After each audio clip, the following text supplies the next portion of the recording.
आज की इस वीडियो में हम गुवाहाटी के एक परिवार के बारे में बात करेंगे जिसमें शंकरी डे जो कि एक विधवा महिला जो अपनी संपत्ति और प्रतिष्ठा के साथ अपनी जिंदगी जी रही थी और उसका बेटा अमर और उसकी पत्नी वंदना के साथ इसी घर में ये तीनों लोग रहते थे। ऊपर से देखने पर यह परिवार काफी खुशहाल लगता था, लेकिन इस घर की दीवारें एक खौफनाक साजिश की गवाह बनने वाली थी। वंदना जो शुरुआत में एक सरल और प्यारी बहू के रूप में घर में आई थी, लेकिन फिर धीरे धीरे अपने असली इरादे दिखाने लगी। शंकरी डे की संपत्ति ने उसके मन में लालच की जड़ें जमा ली थी। वंदना ने यह महसूस किया कि जब तक शंकरी इस घर में है वह इस दौलत की असली मालकिन नहीं बन सकती है। लेकिन वंदना की यह लालच सिर्फ संपत्ति तक सीमित नहीं थी, ये लालच सत्ता और अधिकार की भी थी। 2022 की एक बरसात भरी रात जब पूरा शहर अंधेरे में छाया हुआ था, तब वंदना ने अपने दो साथी अरूप और धनीत को अपने घर बुलाया। उसने उसके साथ मिलकर एक भयानक साजिश रची। ये योजना पूरी तरीके से तैयार थी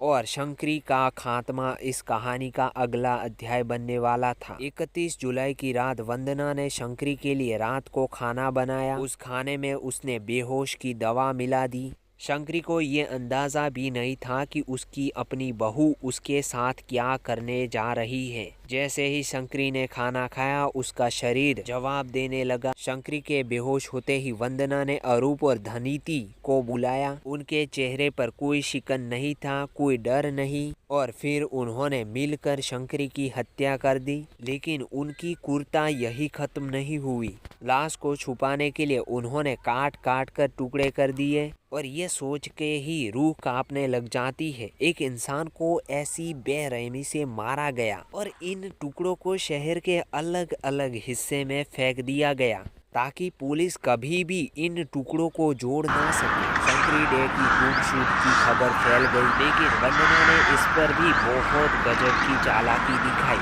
उसने लोगों को ये यकीन दिलाने की कोशिश की कि शंकरी कहीं दूर चली गई है। अमर जो कि अपनी मां से बेहद प्यार करता था, उसकी तलाश में जुट गया, लेकिन वंदना ने अपने पति को इस साजिश से बिल्कुल दूर रखने में कामयाब रही। फिर 2023 में जब पुलिस ने गुमशुदा के केस को गंभीरता से लेना शुरू किया तो मामला धीरे धीरे खुलने लगा। वंदना ने अपनी चालाकी से पुलिस को गुमराह करने की कोशिश की, लेकिन वे ज्यादा दिन तक ये खेल नहीं खेल पाई। जांच के दौरान पुलिस को शक हुआ और उन्होंने वंदना से सख्त पूछताछ की। आखिरकार उसने अपने अपराध को कबूल किया, साथ ही उसने अपने साथियों का भी नाम उजागर किया। वंदना जिसने प्यार और विश्वास का दिखावा किया, असल में एक मासूम रिश्ते को अपनी लालच के लिए कुचलने में लगी हुई थी। उसका पति अमर, जिसने उसकी मां और पत्नी के बीच में कोई विवाद नहीं हुआ, लेकिन जब उसे पता चलता है कि उसकी पत्नी ने ही उसकी मां को मार दिया, तब वो कैसा महसूस करता होगा ये हम सोच भी नहीं सकते।